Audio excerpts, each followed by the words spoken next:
joined by Ben Supple.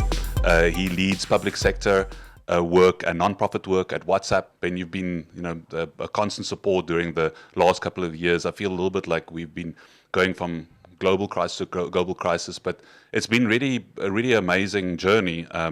Starting 2 years ago with like only a couple of organizations actually on the WhatsApp API, and maybe just give us a little bit of a background and how the last 2 years have gone, and your experience of doing this work. Yeah, well, thank you, Gustav. It's incredible to be here, as you said, in Cape Town for the first in-person Chat for Impact gathering. Yeah. So inspiring to see so many impact organizations coming together. Yeah, it has been a whirlwind over the past 2 years. I know we connected at the outset of COVID in the early days, January, February 2020. And it's amazing to see the progress we've made in that short period of time. Flashing back to 2020, we had about 5 government organizations on our business platform, a handful of nonprofits. Yeah. Now we have 1,400 governments and nonprofits who've come onto our business platform, representing 60 countries, numerous use cases, health, education, elections, et cetera. My team's goal, as you mentioned, public sector and nonprofit partnerships, is to take this to the next level of scale, right? Right now we have 1,400 clients. Let's get to 10,000. Let's get to 100,000. And we prioritize, what is the most impactful for our community. We have 3 big focus areas. The first, unsurprisingly, is health, given the origins and COVID. And I think with health, we want to take those learnings from COVID and let's expand this to other areas. Let's go big on maternal health, on mental health, on childhood immunizations, and really reach that scale that we saw in the COVID era. Second for us is elections. How do we establish partnerships that help us combat harmful information, misinformation, disinformation? We manage the global fact-checking program, for instance. And how do we empower the most credible voices? How do we empower organizations like Vote.org, which I know came through the Accelerator program last year, as well as electoral authorities? We just had the U.S. midterms in my home country, the U.S., as well as the Brazilian elections. And one anecdote from Brazil, we had the TSE, the Electoral Authority, that did 82 million conversations in the month of October alone on WhatsApp. And then the final focus area is crisis response. And we had a lot of good work in Ukraine at the outset of that emergency, natural disasters, aspects of the climate crisis.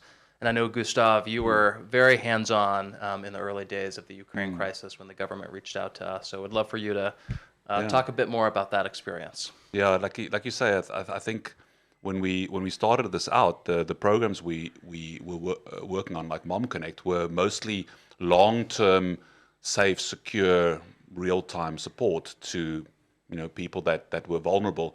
And when you reached out, WhatsApp reached out earlier this year with the invasion, it was really one of those crisis moments, which it kind of feels like WhatsApp was always designed to be able to really support in those times. And as people know, one of the challenges during those times of crisis is how do people get the type of information that they need, but in a really secure and safe way. And, it's easy to look back now, 2 years later, we've got a vaccine that's rolled out. It's, things have recovered to some extent with Ukraine. But, in those first couple of hours, all we knew was that there was an attack on the infrastructure and I don't know if people remember this, but all the infrastructure that they had, all the websites due to the cyber attacks were down. And so WhatsApp really was the only way for them to get that information out. So it was I think one of the highlights of my career, really, to be able to build that. I think it was within 72 hours working the teams together.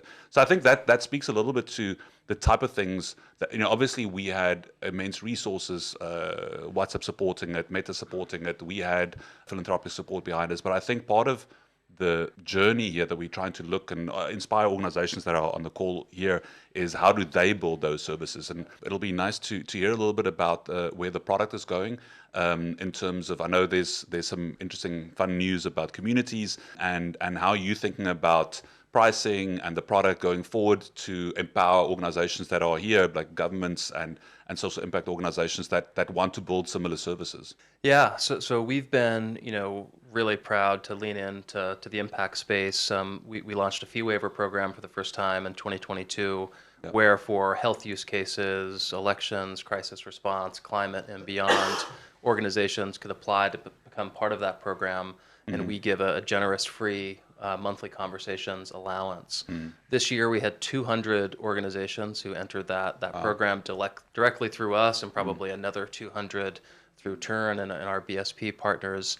And we saw almost 600 million conversations over the course of this year that were part of that program that were zero rated. So we're really proud of that and look forward to continuing that into the next year. And then on the product side, as you mentioned, we're always innovating. We're always taking feedback from the community. Bear in mind that the business platform is still a relatively new product. We launched it in earnest in 2019, 2020, and we've scaled quickly. But you mentioned one really exciting new feature, WhatsApp Communities. This is something that is on our consumer app. Now it was just announced on November 3rd. We've heard a lot of feedback from the community that group sizes are too small. Often you have multiple interrelated groups. So now with WhatsApp Communities, you can have a group size that's 4 times as large as the old WhatsApp group size, 1,024 people, and you can bring together interrelated groups. So let's say you have a school community and you want a carpool group and a parents group and interaction with your teacher. You can bring all of those together in WhatsApp Communities. So we'd love for you all to try that out and give us your feedback.